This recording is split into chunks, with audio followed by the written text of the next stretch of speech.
এ অঞ্চলের কোনো এক জায়গায় ব্রিজ নাই, কালভার্ট নাই।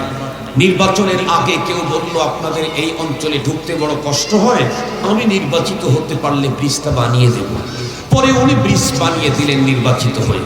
ওনার তো কথার সাথে কাজে মিল হয়ে গেল, তার সাথে আমাকে সম্পর্ক করতে বলেছেন না। এই অঞ্চলের রাস্তা খুব কঠিন, কষ্ট, একেবারে ভাঙ্গাচোরা অবস্থা, খুব খারাপ। কথার কথা বলতেছি। কোনো একজন নেতা নির্বাচনের আগে এসে বলে দিল যে আপনাদের রাস্তাঘাটের বেহাল দশা, আমি যদি নির্বাচিত হই অত্যন্ত সুন্দর রাস্তা করে দেব।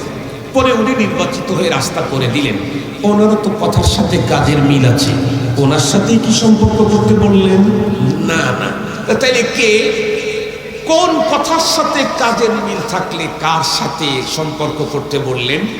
এমন প্রশ্ন যদি আমাকে করা হয়, আমি এমন একটা উত্তর দিতে চাই যেটি ছোট শিশু থেকে একজন বয়স্কা মা পর্যন্ত প্রত্যেকে বুঝতে সক্ষম হবে।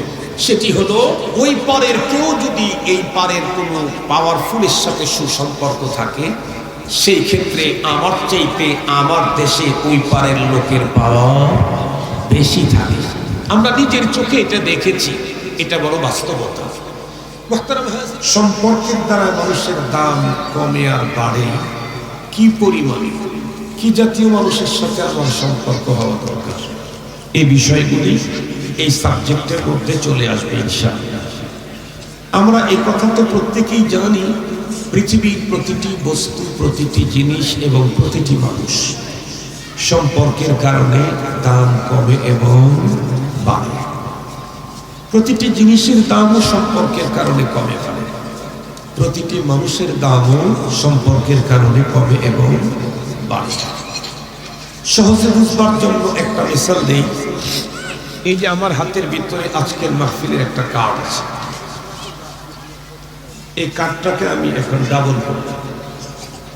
এই কার্ডটাকে আমি যখন যদি ছিঁড়ে ফেলি, ছিঁড়ে একটা অংশে আমি পুরাটা সুন্দর করে কোরআনের আয়াত লিখে দিলাম, আর একটা অংশের উপরে আমি কোনো উলঙ্গ মানুষের ছবি এঁকে দিলাম। বলুন তো দেখি, কাগজ তো একটাই ছিল, ছিঁড়ে দুই টুকরা করে দুই কাজ করেছি। একটার উপরে কোরআনের আয়াত লিখে দিয়েছি, আর একটার উপরে উলঙ্গ মানুষের ছবি এঁকে দিয়েছি।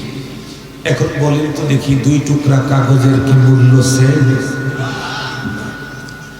যে কাগজের উপরে আল্লাহর কোরআনের আয়াত লেখা হয়েছে, এই কাগজটার এতটাই মূল্য বেড়েছে, যে কোনো ইমানদার মানুষ, নামাজি হোক অথবা বেনামাজি হোক, সে যদি কখনো এই কোরআনের আয়াত লেখা কাগজ কোনো জমিনের উপরে পড়ে থাকতে দেখে, তাহলে সে বিচলিত হয়ে যাবে, সে চমকে উঠবে, দ্রুত গতিতে জমিন থেকে, ময়লা থেকে কাগজটাকে উদ্ধার করবে। কেন এত বড় দামি কাগজটা জমিনে পড়েছিল, এই জন্য সে আফসোস করতে থাকবে। একটা পর্যায়ে নিজের কাছে থাকা কাগজ অথবা কাপড় দিয়ে আল্লাহর কালাম লেখা, কোরআনের লেখা কাগজটাকে পরিষ্কার করবে এবং এই কাগজকে নিজের বুকে জড়াবে, মুখে নিবে, চুমু খাবে, কপালের সাথে গালের সাথে লাগাবে। কেন? কারণ এই কাগজটা সম্পর্ক হয়েছে আল্লাহর কোরআনের সাথে। এ কারণে কাগজের দাম সীমাহীন বেড়ে গেছে। পক্ষান্তরে ওই কাগজেরই আর একটা টুকরা, এখানে কোনো মানুষের ল্যাংটা ছবি এঁকে দেওয়া হয়েছে। এটা যদি কোনো টেবিলের উপরেও পড়া দেখে কেউ, কোনো রুচিবান মানুষ এই কাগজটাকে নিয়ে কি চুমু খাবে, বুকে জড়াবে, মুখে গালে লাগাবে? বরং রুচিবান মানুষ যদি হয়, সে কাগজটা টেবিলের উপরে থাকলেও এভাবে হাতে নিয়ে দুমড়ে মুচড়ে ডাস্টবিনে ফেলে দিবে। এটাকে পদপিষ্ট করবে, পায়ের নিচে ফেলবে, ছিঁড়ে ফেলবে। কেন? কাগজ তো ওইটাই, কিন্তু এ কাগজের সম্পর্ক হয়েছে পোশাকবিহীন কোনো মানুষের ছবির সাথে। এ কারণে কাগজের মূল্য শেষ হয়ে গেছে। মুহতারাম হাজরিন, শুধু যে কাগজের মূল্যই সম্পর্কের কারণে কমে বাড়ে এমনটি না, মানুষের সুসম্পর্কের কারণে দাম কমে এবং বাড়ে। মুহতারাম হাজরিন, এবং গভীরভাবে লক্ষ্য করলে বোঝা যায়, ব্লাড কানেকশনের চাইতে বাইরের সম্পর্কের দাম অনেক বেশি হয় অনেক ক্ষেত্রে। যেমন ধরে নেন আপনাদের এই অঞ্চলে কোনো এক ফ্যামিলিতে তারা আপন দুইজন ভাই, একেবারে হাকিকি, মা এক বাবাও এক, সেখান থেকে দুই ভাইয়ের জন্ম। এই দুই ভাইয়ের ভিতরে ব্লাড কানেকশনের কোনো প্রবলেম, সমস্যা, ঘাটতি নেই, কিন্তু দুই ভাইয়ের ভিতরে বাহ্যিক সম্পর্ক খুব খারাপ। একজন অপরজনের ছায়াই দেখতে পারে না, একজন আরেকজনের নামই সহ্য করতে পারে না। বলুন তো দেখি, এই জাতীয় আপন দুই ভাইয়ের যে কোনো একজনের টাকা পয়সা, অর্থ সম্পদ, বিত্ত, বৈভব, চেয়ার পাওয়ার যত বাড়তে থাকবে, আর এক ভাইয়ের সুবিধা বাড়বে না অসুবিধা বাড়বে? আওয়াজ করেন, অসুবিধা বাড়বে। কেন? রক্তের সম্পর্ক থাকলে কি হবে? বাইরের সম্পর্ক ভালো না, এ কারণে একজনের পাওয়ার যত বাড়বে আর একজনের অসুবিধা তত বাড়বে। একজনের সম্পদ যত বাড়বে আর একজনের ঝুঁকি তত বাড়বে। পক্ষান্তরে ওই ভাই, যে ভাই প্রচুর সম্পদ বিত্তের অধিকারী, যার চেয়ার পাওয়ার আছে, এই ভাইয়ের সাথে যদি আর একটা লোকের সুসম্পর্ক হয়, যে লোকটার সাথে তার ব্লাড কানেক্টেড না, এমনকি নিজের এলাকার তো নাই, এই দেশেরও, ধরে নেন ওই পারের কোনো এক মানুষ এই পারের কোনো এমপি মন্ত্রীর সাথে যদি সুসম্পর্ক থাকে, তাহলে বলুন তো দেখি, এই দেশে তার পাওয়ার কম হবে না বেশি হবে? অবশ্যই বেশি হবে। আমি আপনি এদেশে জন্ম নিয়েছি, আমার আপনার কাছে এদেশের এনআইডি আছে, এদেশের পাসপোর্টধারী আমি, এদেশের প্রথম শ্রেণীর নাগরিক আমি। এরপরে পাওয়ার যারা থাকে তাদের সাথে সুসম্পর্ক না থাকলে, ওই পারের কেউ যদি এই পারের কোনো পাওয়ারফুলের সাথে সুসম্পর্ক থাকে, সেই ক্ষেত্রে আমার চাইতে আমার দেশে ওই পারের লোকের পাওয়ার বেশি থাকে। আমরা নিজের চোখে এটা দেখেছি, এটা বড় বাস্তবতা। মুহতারাম হাজরিন, প্রতিটি জিনিস এবং প্রতিটি মানুষের দাম সম্পর্কের কারণে কমে এবং বাড়ে। এ কারণেই রব্বুল আলামিন তিলাওয়াতকৃত আয়াতে কারিমাতে বিশেষ এক শ্রেণীর মানুষদেরকে সম্বোধন করে বিশেষ আর এক শ্রেণীর মানুষের সাথে সুসম্পর্ক করার জন্য অর্ডার করলেন। কেন? সম্পর্কের কারণে যেহেতু দাম কমে এবং বাড়ে, তাই আল্লাহ পাক তার প্রিয়দেরকে ডেকে বিশেষ এক শ্রেণীর মানুষের সাথে সম্পর্ক তৈরি করার জন্য অর্ডার করলেন। দেখি তো আল্লাহ পাক কাদেরকে ডেকে কাদের সাথে সম্পর্ক করতে বললেন। আসেন আল্লাহ কোরআনের দিকে। আল্লাহ তাআলা বলেন, ইয়া আইয়ুহাল্লাযীনা আমানু। আল্লাহ পাক ডাক দিলেন পৃথিবীর বিশেষ এক শ্রেণীর মানুষদেরকে। তারা কারা? এই পৃথিবীর ঈমানদার যারা, তারা গভীরভাবে বুঝবেন। তার মানে আমি যদি বলি আমি মুমিন, রব আমাকেই ডাক দিলেন। উনি যদি বলেন আমি মুমিন, রব্বুল আলামিন ওনাকেই ডেকেছেন। আপনারা যদি বলেন আমরা মুমিন, রব্বুল আলামিন আপনাদেরকেই ডেকেছেন। এখন বলুন, আমাদের দেশের ঈমানদার যারা, তাদেরকে যদি কোনো আল্লাহওয়ালা ডাক দিয়ে বিশেষ কোনো কাজের অর্ডার করে, আমরা দেখেছি ওই লোকের যদি কষ্টও হয়, তবুও উনি কি বলেন, আমাকে হুজুর ডেকে এই কাজটা করতে বলেছেন, যদিও আমার একটু কষ্ট হচ্ছে, এরপর আমাকে করতেই হবে। কেন? হুজুর বলেছেন, আমি তো তার কথা ফেলে দিতে পারি না। খুব ভালো করে বুঝবেন, একজন আল্লাহওয়ালা ডেকে যদি কোনো অর্ডার করেন, সেই অর্ডার যদি অবশ্য পালনীয় হয়, স্বয়ং আল্লাহ যদি আমাকে আপনাকে ডেকে আর একটা অর্ডার করেন, সেই অর্ডার কি পালন না করলে চলবে? সে অর্ডার পালন না করে পারবো কি কখনো? তাহলে আসেন, আমাকেই ডেকেছেন, আপনাকেই ডেকেছেন আল্লাহ। এ পৃথিবীর যেই মানুষটাই বলবে আমি মুমিন, এই আয়াতে কারিমাতে আল্লাহ পাক তাকেই সম্বোধন করেছেন। আল্লাহ তাআলা বলেন, ইয়া আইয়ুহাল্লাযীনা আমানু।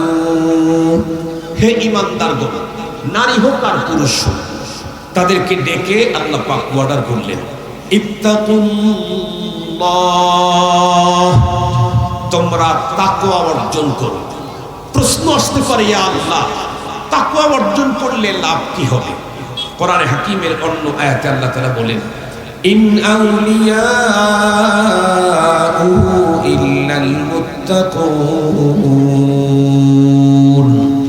আল্লাহ পাক বলেন, এটার মফহুমি তরজমা আপনাদেরকে শুনাই। আমরা তো আল্লাহর বান্দা, কিন্তু কোন বান্দা যদি তাকওয়া নামক মহাগুণ অর্জন করতে পারে, তাহলে সেই বান্দা আল্লাহর বন্ধুতে উত্তীর্ণ হয়ে যায়। আমরা এখন কি আছি? আল্লাহ বান্দা, কিন্তু আমি যদি তাকওয়ার সম্পদ অর্জন করতে পারি, তাহলে আমি সাথে সাথে আল্লাহ পাকের বন্ধু হয়ে যাব। বলেন তো দেখি, বান্দার দাম বেশি না বন্ধুর দাম বেশি? আর একটু জোরে বলেন, মর্যাদা কার বেশি, বান্দার না বন্ধুর? বন্ধু। তো আমরা যদি আল্লাহ পাকের বন্ধু হতে চাই, তাহলে আমাদেরকে একটা গুণ অর্জন করতে হবে, একটা সম্পদ অর্জন করতে হবে, সেটার নাম হচ্ছে তাকওয়া। এখন আমাদের প্রশ্ন আসতে পারে, ইয়া আল্লাহ, ওই সম্পদ তো আমার চাই, যে সম্পদের মাধ্যমে আমি তোমার বান্দা থেকে বন্ধুতে উত্তীর্ণ হতে পারবো, এ সম্পদ তো আমার চাই, কিন্তু এই সম্পদ কোথায় পাবো? কার কাছে যাব? কোন দেশে সম্পদ তৈরি হয়? আল্লাহ পাক রব্বুল আলামিন কোরআনে হাকিমের এই আয়াতের পরবর্তী অংশে আমাদেরকে দেখায় দিলেন যে এই জায়গায় সম্পর্ক করো, তাহলে তুমি তাকওয়া নামক মহা সম্পদের মালিক হয়ে যেতে পারবে। সুবহানাল্লাহ বলেন। সেটি কি? আল্লাহ পাক বলেন, ওয়াকুনু মা'আস সাদিকিন। বিশেষ এক শ্রেণীর মানুষের কথা বললেন, তোমরা তাদের সাথে সম্পর্ক করো। সেই শ্রেণী কারা? আল্লাহ পাক বলেন সাদিকিন। সাদিকিন মানে যাদের কথা কাজে মিল আছে, তাদেরকে সাদিকিন বলা হয়। তাহলে কার কথার সাথে কাজে মিল থাকলে সাদিকিন? এই অঞ্চলের কোনো এক জায়গায় ব্রিজ নাই, কালভার্ট নাই। নির্বাচনের আগে কেউ বলল, আপনাদের এই অঞ্চলে ঢুকতে বড় কষ্ট হয়, আমি নির্বাচিত হতে পারলে ব্রিজটা বানিয়ে দেব। পরে উনি ব্রিজ বানিয়ে দিলেন নির্বাচিত হয়ে। ওনার তো কথার সাথে কাজে মিল হয়ে গেল, তার সাথে আমাকে সম্পর্ক করতে বলেছেন না।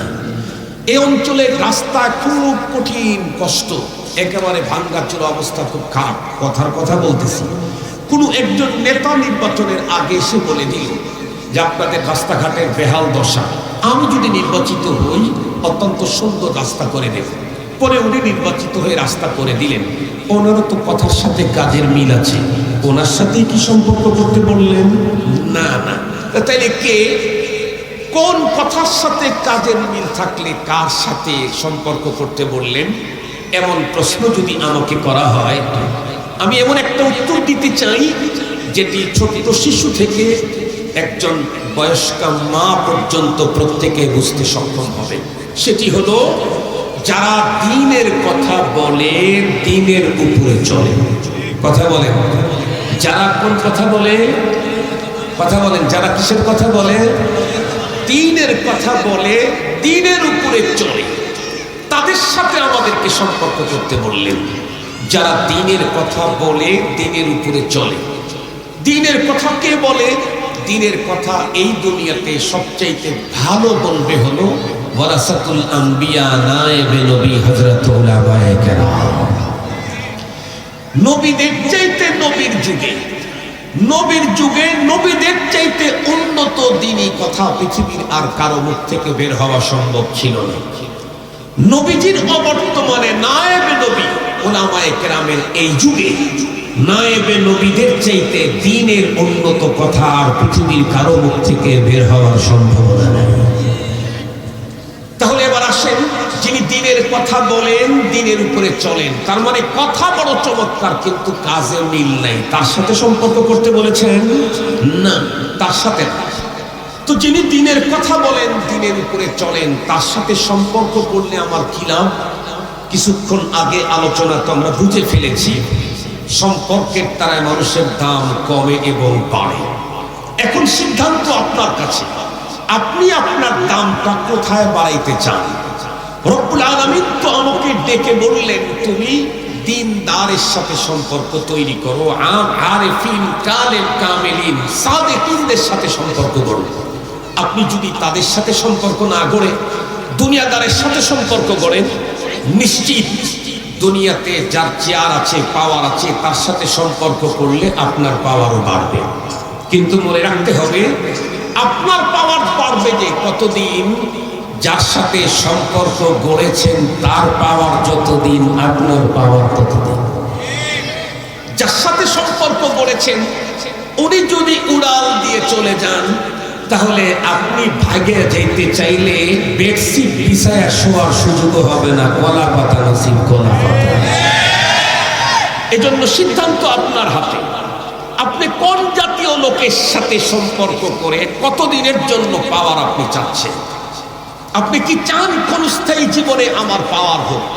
তাহলে দুনিয়াদারের সাথে সম্পর্ক গড়েন, আপনার পাওয়ার হবে।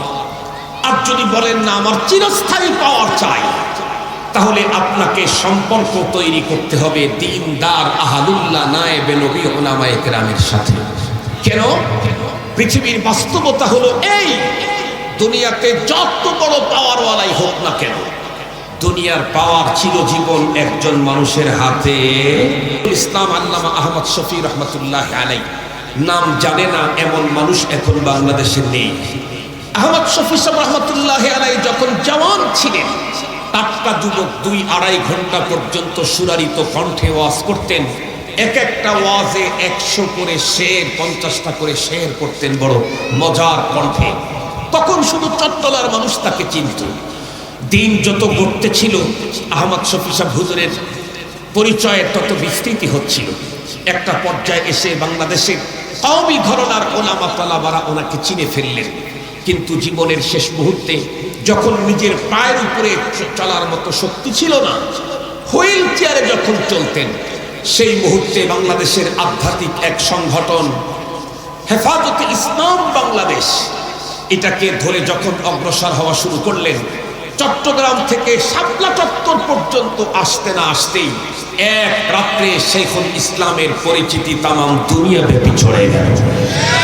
শুধু কি তাই, আমরা নিজেরা নিজের চোখে দেখেছি।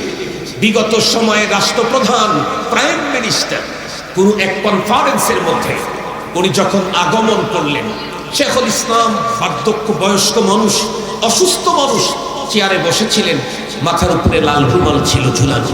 হুজুর তখন জমতেছেন তন্দ্রা ভাব। সেই মুহূর্তে দেশের রাষ্ট্রপ্রধান যিনি, উনিও এক পর্যায়ে বিনয়ের সাথে তার চেয়ারের কাছে এসে হাত ধরে কি বলতেছিলেন, হাত কাছে রেখে, যে আমার আব্বা আম্মার মাগফিরাতের জন্য আপনি দোয়া করবেন। আপনি বলুন তো দেখি, যে দোয়া চায় সে বড় না যার কাছে চায় সে বড়? যার কাছে চায় সে বড়। এরপরে শেখুল ইসলাম দুনিয়ার থেকে বিদায় নিয়ে গেলেন। শেখুল ইসলামের পাওয়ার এবং ক্ষমতা, তার মর্যাদা, দাম এক বিন্দু মাত্রা কমে নাই, বরং আরো বেড়েছে।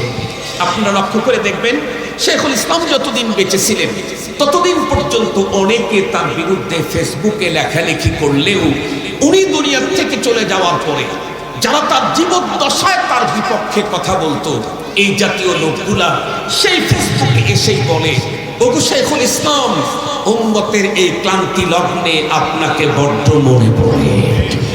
এই কথাগুলি এখন লিখতেছে। মুহতারাম হাজিরিন, আরেকজনের নাম বললে আরো ক্লিয়ার হবে। হযরত আমাদের সিলেটের শাহজালাল রহমতুল্লাহ আলাইহি আপনারা দেখেছেন? কেউ দেখেননি। কিন্তু বলুন তো দেখি, তার প্রতি মোহাব্বত নাই, বিদ্বেষীপূর্ণ মনোভাব কয়জনের আছে এখানে? এখানে তো নেই। শুনলে অবাক হবেন, বগুড়াতে এক মাজার আছে, সেইখানে এক বড় বুজুর্গ ছিলেন, শাহ সুলতান মাহমুদ মাহি সাওয়ার বলখি রহমতুল্লাহ আলাইহি, মহাস্থানগঞ্জ, বগুড়া। সেইখানে আমেরিকা থেকে একজন পর্যটক এদেশে এসে বগুড়া মহাস্থানগড়ে যাওয়ার পর সেখানকার অবস্থা দেখে সে তার অভিব্যক্তি পেশ করলো। বলল, মহাস্থানগড় বিশেষ কোনো ধর্মের মানুষের জন্যই শ্রদ্ধা আর সম্মানের জায়গা নয়, মানবতার জন্যই সম্মানের জায়গা। তার মানে উলামায়ে কেরাম আহলুল্লাহ যারা হয়, এদের দিন যত গড়তে থাকে, পাওয়ার তত বাড়তে থাকে। শুধু এরকম না, এ দুনিয়া যখন শেষ হয়ে যাবে, রব্বুল আলামিন যখন বিচারক হিসেবে বিচার কার্য শুরু করবেন, আজকের বাংলাদেশের কোনো কোর্টে আদালতে আব্দুল বাসেত খানের ভ্যালু নাই, খালেদ সাইফুল্লাহ আইয়ুবের কোনো ভ্যালু নেই, মামুনুল হকের তেমন কোনো মর্যাদা নেই আদালতে। কিন্তু রব্বুল আলামিন তার রাসূলকে দিয়ে জানায় দিলেন, ইয়াশফাউ ইয়াউমাল কিয়ামাতি আল আম্বিয়া ওয়াল উলামা সুম্মা শুহাদা। পরপরে যখন আদালত একটাই থাকবে, লাসানি, আর কোনো কোর্ট থাকবে না, আর সেই কোর্টের মহান বিচারপতি হব আমি রব। সেই কোর্টে দুনিয়ার কোনো জজ, ব্যারিস্টার, লয়ার এদের কোনো পাত্তাই থাকবে না। আমার আদালতে সবচেয়ে বড় পাওয়ার দেওয়া হবে আম্বিয়ায়ে কেরামদেরকে। দ্বিতীয় নম্বর যাদের পাওয়ার দেওয়া হবে তারাই হলো উলামায়ে কেরাম।